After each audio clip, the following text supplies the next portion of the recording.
took a little.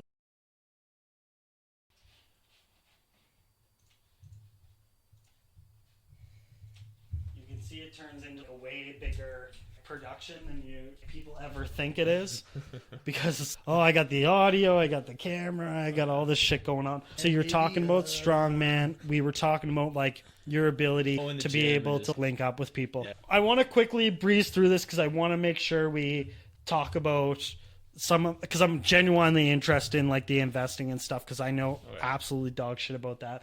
Some question I have here. Explain to me how you navigate consistency and motivation. Well, I think it just comes to, I think earlier we briefly touched on journaling and like setting up your schedule for the week. And I think it just comes back to just, like knowing your priorities, setting a standard for yourself, just writing down what the week's going to look like and being your word and sticking to it. And again, like we were talking earlier, for myself, going to gym, I respond so well. Like, it's just too easy. And how hard, like how motivated are you going to have to be to do something that you absolutely love? You've loved it for over 20 years. Like, And have you ever thought about being a bigger guy? Have you ever thought about the notion of combat sports? What is your relationship with even just training, grappling, or boxing? Well, it's funny you mentioned that, because I think it was 2011, I was taking spring and summer courses at the U of A. Okay. And some friends of mine, they knew some people running a Brazilian Jiu-Jitsu course that was on at the same time as my courses. So yeah, I ended up getting into that. It was a very positive experience. Yeah.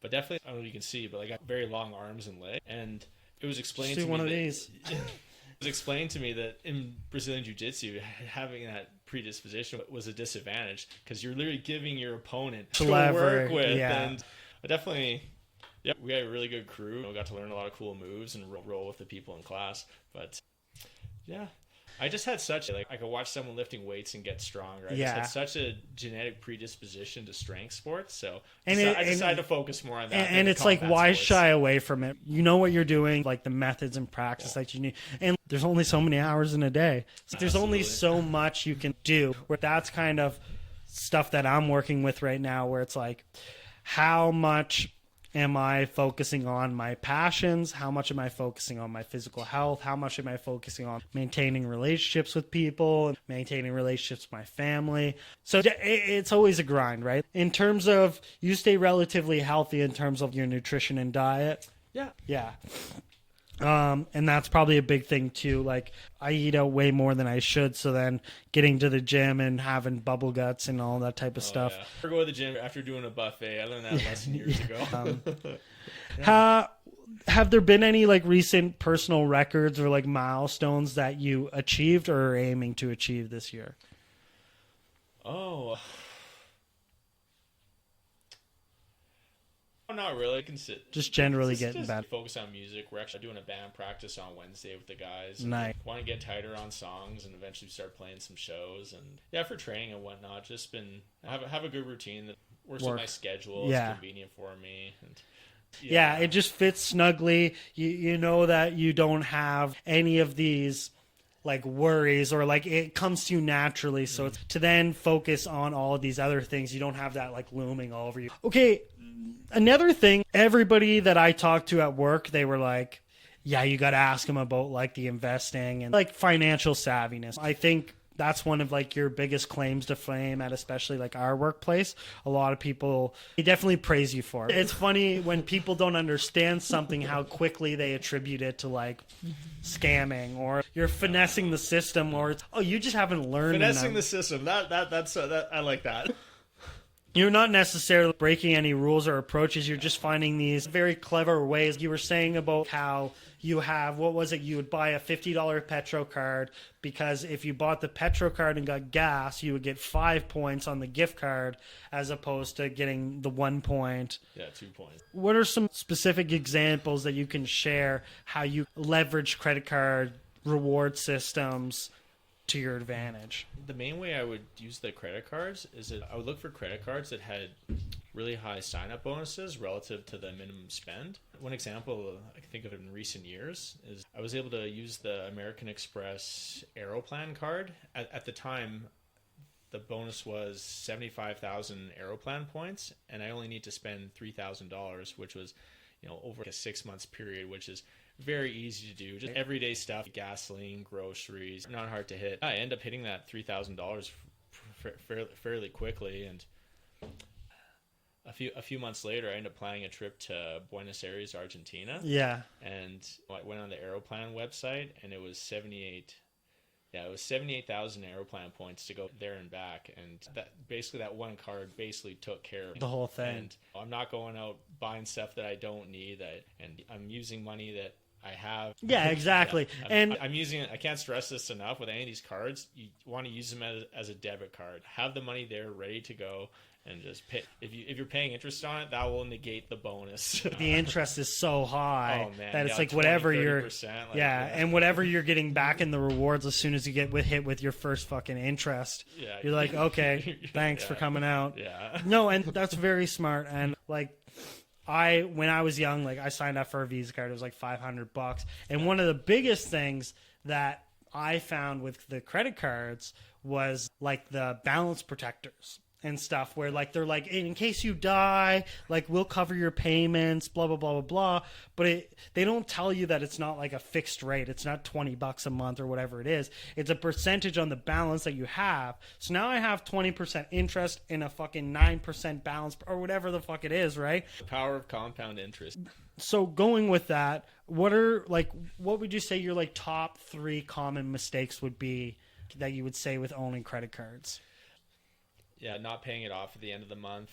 For all the cards I signed up for, I would have a Word document with all the information on them, so I would know exactly where everything's at. So you really have to stay on top of it. You know what? At one point, I think when I first got into it, I think I had 9 credit cards open at one point. I think I might have touched on it earlier that my friend helped me renovate my basement. Right. And bought all the materials I was buying. I was putting it on credit these cards and just the max bonuses I could on each one. But that's, I don't know. I feel like a lot of people don't leverage. Even when you look at like you go to Sobeys and they have like their scene points, or you have like Aeroplan miles or whatever it is.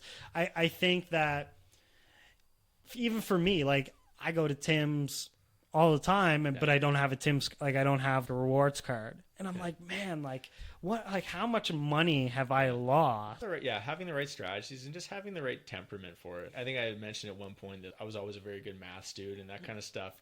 I enjoy that kind. It's easier for me to manage it and be on top of things with it. Right, because something that you're okay with working with the numbers and stuff like that, and then going into like investing index funds. Yeah. So how does that look? Explain to me, because I'm a very novice investor. I don't invest that much because I just don't have that much. Okay. Like how safe did you have to feel before you're like, okay, I'm going to start locking some of this money away? Or did you just have you just always been putting money away? I think it was, go back to the 7th grade, I remember reading a famous financial book, Rich Dad, Poor Dad. That was like the very beginning of the financial journey. And, okay. And like growing up, I know my brother, he was always saving his allowance, putting money away, and there's that saving muscle. It started getting built fairly early, and it is a muscle. You have to build it. It's one thing to just think about it. If you're just starting out, just try saving $1 a month and just build. And I was like, you know what? I'm just going to put $50 away. There you go. I was like, I'm just going to put $50 away, something that I can't touch. It's just out of my checkings account, and like it's just something where I'm like, okay. And so do you have a lot of investments accounts where it's like fluent and you can take and pull money and sell stocks? I'm very passive. Every quarter, so every 3 months, I'll put money into my trader account. Okay. And I've been doing this for quite a few years now. I'll keep consistent ratios. I'll do 40% Canadian ETF or Canadian index funds, 3% US index funds, and then only 20% international. And then every quarter when I'm putting some money in, I'll look to balance those ratios, keep them at 40, 40, 20. So then do you just use it through like the bank you're working with, or you use apps like Wealthsimple? Or So I was back in 2006, I ended up opening an account with Credential, I believe it was called Credential Direct, and ended up becoming Q-Trade. Okay. And it was just about a year ago now. My brother had contacted me, and he was saying that they had a wealth transfer bonus. I think it was like 0.5%. Oh. And I ended up taking all my stuff from Q-Trade and transferring it to Wealthsimple. Okay. So, and then you made a little bit of a bump. Yeah, a little bit of a bump. Yeah, it was like a nice little like balance matching thing. Do you ever find like your threshold for, I'm like spreading out things too much where like I'm going to have a hard time to monitor this or whatever it is, or do you keep it contained in one?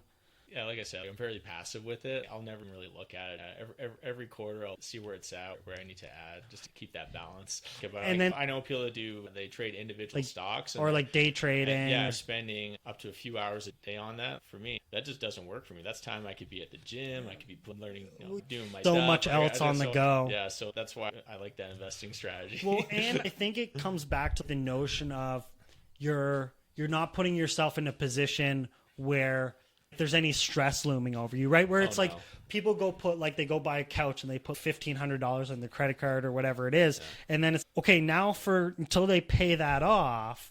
They're like, I got $1,500 in this credit. I recently bought a sectional. It was on the to buy list for over a year. I had built up a float over the months just to pay it. When the time came to pay, it was about $2,600. It's a fair bit of money, but there wasn't any stress because I knew I'd saved it. I had that money sitting there. Like exactly, it's paid for. I'm using the credit card as a debit card.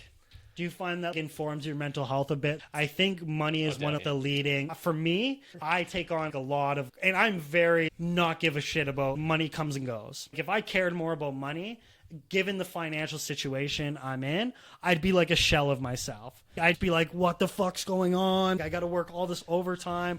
But I just understand that in order to be in positions where you're doing podcasts or this and that, do you find like it's a lot of clarity and it helps you get better in the gym. It helps you get better learning instruments because it's not this thing that you're like, oh, fuck, like, what are my fucking index fund? What are my stocks at? And is that something that you would recommend in terms of like set and forget? You know what? There's going to be so many great things in your life that's going to acquire time and attention. Why should money be one of them? Yeah. Right. I mean, money, once you have a good handle on it, you can just figure out what you want to do, set and forget and focus on what's important. And with that, the whole personal development and self-improvement, do you find that's part of that approach or part of that keeping your mindset right? You know what? Having that handle on my finances, my health and whatnot, it just enables me to have less stress and just be able to focus on perform better, focus on my interest. Just in sports, having a base of general physical preparation, you're going to be able to, handle those issues. Better handling things. And that I think we tapped on the financial things enough. But now I want to go a little bit more personal, right? Like I think this kind of always is a big thing with interviews. And this is some way where you can let down your guard a bit because you'll learn more about yourself and you'll also allow the audience to learn about. So having these particular habits and routines, has there been significant challenges? Definitely. One thing that comes to mind is over the years just having injuries.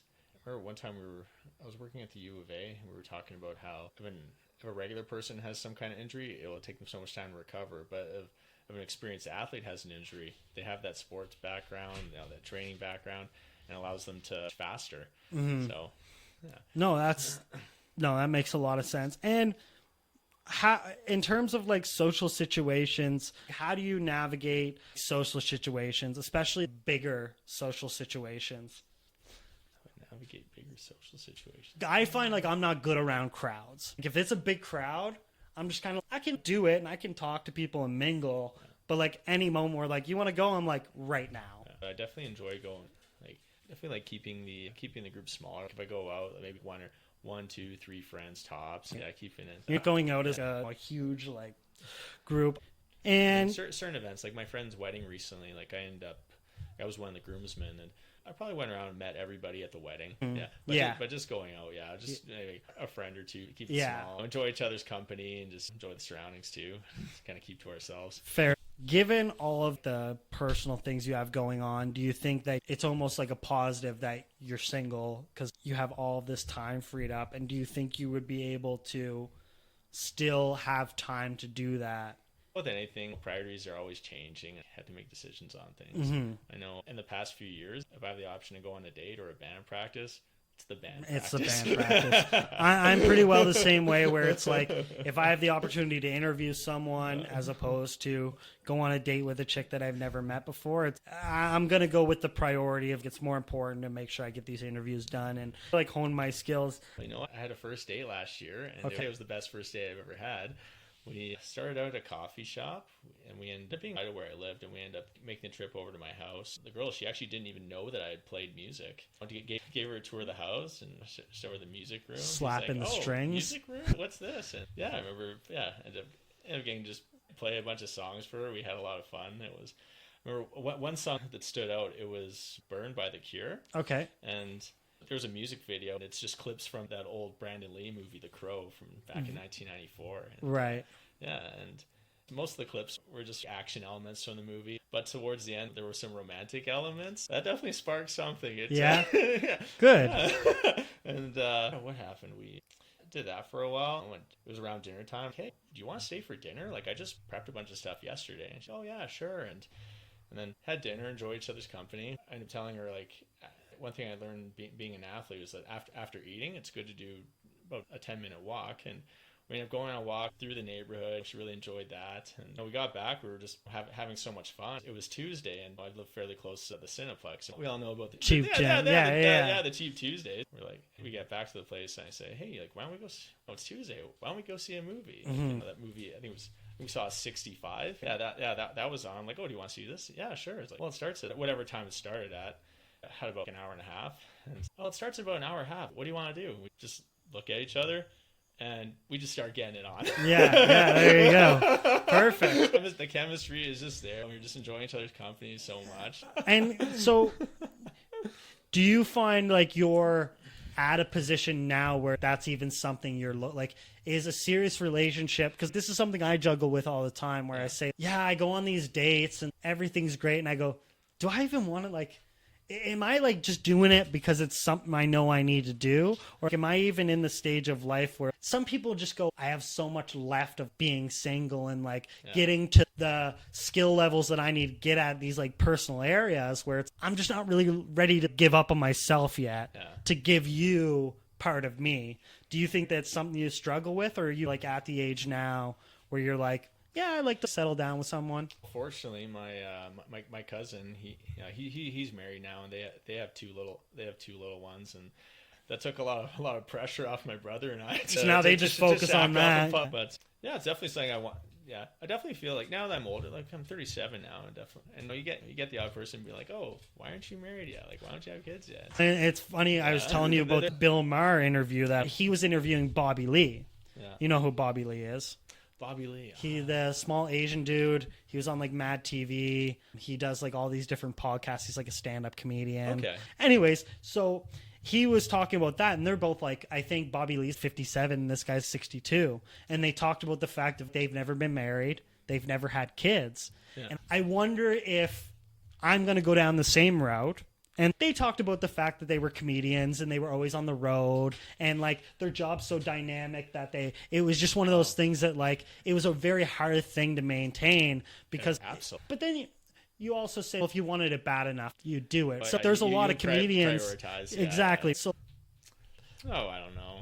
Like I juggle with it and go like, I have an aunt, and Aunt Janet, love you to death, and she's never been married, never had kids. The family's got enough run. I just go, it's just not in the cards. And she worked at a daycare, and you're like, it's crazy that you like work at a daycare and you don't want to have kids. Like, it's so weird. But like, I always find that the older I'm getting, like, the more I'm able to understand that like traditional things aren't really that traditional anymore. But then some people just, it's for the attention, or it's to have sex, or it's for, so like, where do you find it's getting met? Are you being single out of choice or out of necessity? And is it something that's a you problem, or is it something that's like a society problem? Oh, I don't want attention. Like, I don't want, I like keeping that stuff pretty private. Like, yeah. And that's fair. I'm dating someone, I just, I won't go naming names or anything like that. And do you find you're one of those people that like you focus on one relationship at a time, or do you find like you can have that like friend dynamic with a lot of. Oh, actually, that's funny. You mentioned the friend dynamic. A girl I dated in university, I think we met in like 2006. We recently reunited. Okay. She actually found me on Instagram. And There you go. Yeah, we've hung out a few times. That's so cool to link up with someone from the past and Find out if your see what interests they're are still the same. Because that's another thing too. Like I'm talking to a girl right now. We're going on a date on Wednesday and or Tuesday, I think, tomorrow. And it was one of these things where I was actually very impressed. Where she just said, "I want to make sure that I'm like setting the intentions right away of what I'm looking for, right? So like you're not led down the wrong road. Like if this works out, I'm looking for like the marriage, the kids, this and that." And I was like, "Oh, that's like it's very nice that you like are willing to like, put this on the line." Because what if I was like, "Oh, fuck that," and then you just invested all these days in talking to me, all for? Or I always worry like, what happens when I tell a chick that I have a podcast?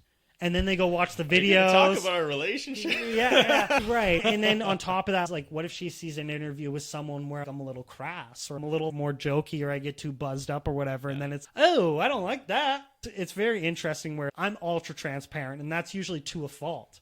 Because I'll be like, yeah, by the way, I work here and I do this and I have a podcast and I'm coaching and I'm this and that. And they're just like, yeah, I'm good. And then I'm like, well, if I never told them, this could have went well, but then am I lying to them? And then it's you don't want to feel like you're leading them on. And dating in this day and age is so dynamic, and like it's funny because like I don't usually talk to fucking single people because everybody in our age group is like married, kids, relationship, long term, significant other. So many friends are married or have kids, right? And then like, you say to so yourself, hard to even see them. Yeah, and that's a big thing. Yeah. That's a huge thing. Yeah. And then on top of that, you say, oh, am I like behind in life? Like some sort of notion. Sometimes those thoughts creep up. Years ago, I was on a date and end up talking about humor, and I'm like, I'm huge into dark humor. She's, I'm not. I'm like, fuck. Okay. Well, this is awkward. Weird, man. And there's some things I like. This one chick that I'm talking to, she asked me about red flags. Yeah. And I was like, you don't really know until you start talking. You're finding out. I say a joke and I thought it was hilarious, and all of a sudden you're like, what? Why so serious? And then you're like, oh, how's this going to And then some things you can work it out. You're going to have to make compromises. Some things are like legitimate red flags, and then some things are like, it's on a sliding scale of depending on who I was, I could give a shit about this, and I may give a shit about it now, but if this person is the right person, that could slowly start to go in the way of like favorable. If you're putting pressure on yourself, people, the girl will probably feel it too. Right. And then remember, we're on a date, we're having a good time. Like, how much of that, because I'm a big overthinker. Like, tell me about it. Back to the date. Yeah. We end up going to the movie. Yeah. Afterwards, and it was just we're either holding hands, arm in arm. We just look. Everybody's noticing us, looking at us. We look like the happiest people anyone's seen in a fucking and you're like, year. And you're like, turns out we just met today. Yeah, and we're like, I'm like making sexual jokes in your ears. And they all know what we just did. Yeah. There she goes. Or sometimes, like just recently, I was seeing a girl and like she ended up ghosting me. And you know what? Like, I was good. Like, it wasn't, I'm the exact same way where I'm just like, hey, instead, I even tell girls now where I'm like, instead of ghosting me, just tell me you're not interested. That way I just know. And even if you do, I'm fine with what I'm doing in my life. I'm pretty comfortable with myself. And I don't want this to be something where I have huge expectations on you, where I'm expecting you to come through. I'm expecting you to text me. I'm expecting you to be crazy invested. I have to have a level of perspective of like, I'm sure as comfortable I feel in like my world and my life is maybe the same thing you feel. So I have to have a level of what do you got going on? Like I was dating a chick and like this chick like destroyed my fucking life for a long time, man. In terms of where I thought it was, right? So like this girl, she was very big in education. Like she's trying to go to med school, this and that. And I was like, oh, this is amazing. Like we're going to have such a like great life together. And we were dating for 6 months. Yeah. And all of a sudden she was just like, yeah, like I just don't think this was. And I was like 10 years in the future. And I was like, what are you talking about? I had all these things planned. You get so emotionally involved. But then I had to take a step back and go, if I was trying to go to medical school or I had these opportunities that this person had, like how difficult would it be to also entertain a relationship? So it's like I was devastated for months. No joke. Right, and I was devastated. But then like through that period of reflection, like looking over it and being like, okay, like maybe the way it like went down wasn't the best and there's some things to learn from that, but like the intention on what she was doing wasn't like out of malice or wasn't out of I'm trying to break this person's heart. It was more or less I need to finish this arc. Right? I've outgrown you, or I can't do this and do that. And unfortunately, like, this is more important than dating you. And you're like, that fucking hurts. Oh, it's like one of those situations where you don't necessarily agree with it, but you can accept it. But it's the same thing where we talked about earlier, where you say, like, priorities change. Yeah. And that was just a significant priority. And how much do you have respect for that person? Say, like, good for you for, like, understanding that, like, there's some people that stay in your life for your life or a season, right? And it was, I think it was a big learning lesson in the world of dating. And it sucked that I had to go through that, but I'm also extremely thankful because that's where I was able to develop like this attitude of like, oh, people come and go, right? Because before that, it's like, this is my next wife. Now everybody likes that kind of pressure too. So it's definitely been a fucking experience. It's definitely been something that I had to learn through. Just rolling with the punches, right? I always tell people like, I'm not really worried about what's going to happen next week. Like, I'm genuinely like worried about like just getting one foot in front of the next. Like, what's the next thing that I have to do? Because if I don't think like that, I just get overwhelmed. Well, what's the next opportunity? It's looking back. I think that's one thing that we all experience. There's opportunities there for us, and we let our emotions stop us from doing that. And it's like crippling. And it can be crippling. Yeah. Like, you know what? It's funny because like after COVID, like, I got so comfortable just being by yourself, just being by myself, being at home. Like I have everything I need right here. And then, and I remember just going out, to see some friends and be like, why am I so anxious? And it definitely took some time to just get rid of that. I think maybe like a month ago, that was the first time I'd gone out and I didn't have any kind of anxiety or anything. It's just because like I remember growing up, like I used to go all kinds of metal concerts as a junior high student. Like take the number 4 bus down to West Edmonton Mall, go to Reds. Yeah. And like I had zero anxiety at all. Like I was just gonna go there, see the band, do some moshing, crowd surfing, have a great time. Do you think your level of composure has been more of, because for me, it was like, I look at myself when I was like 14 years old and I had like crippling anxiety. You said something wrong to me or you like came to me in any sort of like harsh or crash, I'd fucking break down. I'd start crying. I had a really hard time managing my emotions. If they're not leaving the house, they're playing video games, they're going on their phone, doom scrolling, watching Pornhub, stuff like that. You can make yourself pretty pathetic pretty fast. And so how much has that been for you? Do you think you've relatively stayed like self-confident? I think we've all had periods like that. I would say definitely there were times where I was maybe too focused on my interests and I would end up neglecting social time. And then you're not going out, you're becoming awkward. And then when you go out, you just feel like an idiot, or or you're just blabbing. Oh yeah, and like being anxious to go out after COVID. It just you're just so comfortable, and you're just given where you're at in your life and the things that you got going on, do you ever fear like there's that moment? Because you always say you're always trying to better yourself, but I think some people, they see that, but they also don't understand like it's some sort of complacency where they're like, well, I'm going to the gym twice a day, like I'm doing this, but are you challenging yourself intellectually? Are you getting smarter? So do you ever worry that you're ever like hitting a plateau? I feel like I do enough things to stimulate myself intellectually. One book I read a number of years ago that had a profound influence on me, it was the book How to Think Like Leonardo da Vinci. And I remember the first chapter, I believe it was on creativity, and it was, and like, two of the things in that were, one was learning a musical instrument. The other was learning another language. Yeah. Growing up, because my father was from Germany, my brother and I ended up in the German bilingual program. And we actually got to, in the 8th grade, we got to go to Germany on an exchange trip. Oh, there you go. It was quite an experience. And probably a huge. Oh yeah, no, it was. Yeah, it was definitely a culture shock. The amount of kids. I remember just the amount of kids smoking. Like, I don't think anyone in my junior high school had ever smoked or anything. And then you go there and like it's just so common. Yeah, and then junior high school, like no one was smoking, no one was really dating, nothing like that. Then we go to Germany, like half the kids are smoking. They're having sex. Like, like what? I just remember at that point, because we did 1 week, we traveled through. one week of touring, we went to Salzburg in Austria, and then just around Germany, and we got to go to school there for 2 weeks. And I remember that was like the first time in my life where I was like legit fluent in German. It was just such a crazy experience. Wow. You hit your first you hit like your first thing where like you say it perfectly, and then the person like understands you, and you're like, fuck yeah. And I remember like partway through the trip, I started thinking in German. Like that's when you know. Yeah, you're just like, the language is becoming so fluent where like your internal thoughts are in the language of what you're trying. I never thought about that. Yeah, that would be like a next level way of thinking. Do you have any events that you are planning on going to, a music event or anything that's going on right now that you're excited about?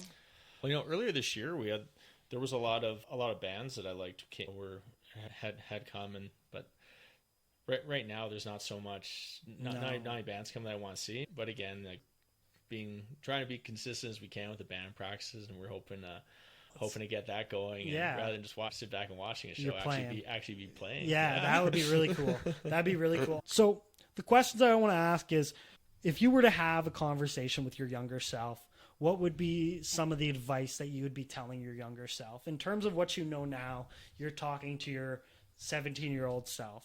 What would that conversation look like? I would say just don't let negative emotions or anxiety get in the way of you doing what's going to be in your best interest. Is there something that you're significantly looking forward to, both personally and professionally? Well, I think not so much professionally. I'm happy where I'm at, just staying the course with where I am. Yeah. But personally, I just want to see where things can go with music. And do you think it's more of a personal journey, or you think it's a journey now where like you're wanting to let someone in? To let somebody in? Like in terms of, some people have the motion of, I'm doing my personal life, but I'm also like, a little part of me is also like still looking for a companion, or still looking for... Oh, absolutely. No, I think I'm the same way. Like I have it in my head of like, I'm living my life, I'm doing my thing, but like I'm talking to chicks, but I'm talking in a way of, let's see where this is going. If I need to be by myself, I need to be doing my thing. I'm very like open and engaging and want to talk to people. And so, yeah, that's good, especially professionally, like, because I think that's one thing where, especially people in their later years of life, they don't get into a job, or they don't get into something that they really like. And then it's, if I have any of this personal turmoil, and then like now I'm trying to get a new job, what does that look like? Like you can, because no matter what, I can always just go back to work, and I'm always just chipping away at it. Where if it was a catastrophic failure, you can still manage. Where some people just have nothing. And they have nothing that they really want to do. Their self-esteem's at an all-time low. They hate their job. They hate it. So then when things go fucking south, it's, what does that look like? Credit to you for being able to stay very like stoic and having that like idea of the commitment and the writing things down and the journaling, because that's a huge, not necessarily a burden. Like it might be a burden for someone else, but it's definitely not a burden for you, because you can tell that you're like passionate and enjoy it. And I think with that, like, that also gives our viewers like an idea of, what does this look like? Anybody like thinking about doing the strongman competitions, or doing powerlifting, or going into football, or being athletically inclined, I think this is some good information that people are able to digest, and it informs people for their future, right? And that's the whole idea of what I try to bring people on here for, is like, you have some interesting shit to talk about. You're an interesting person, and like it's like a benefit to have more people hear what you have to say, if that makes sense. With that, is there any final message or anything you would like to leave with the audience as either, hey, thank you, or a recommendation, or a piece of advice, or something that you heard that you're carrying through life? Whatever, is there something that you want to share with the audience to leave like a lasting message? I would say find something that you're really interested in, that you're not going to need a lot of motivation to do. You're just going to do it because you generally want to. Right. Yeah. Because if you're doing something that you're not really into, and then you're not motivated to do it, you're not getting consistent, you're just going to start, you're setting yourself up to fail. You're just going to start beating yourself up. So with that, this concludes episode 6, Solo Spotlight with Ryan MacDougall. Thank you for coming on, Mr. Wells. Okay. And I hope to have you on in the future. Really appreciate it. This is great, man.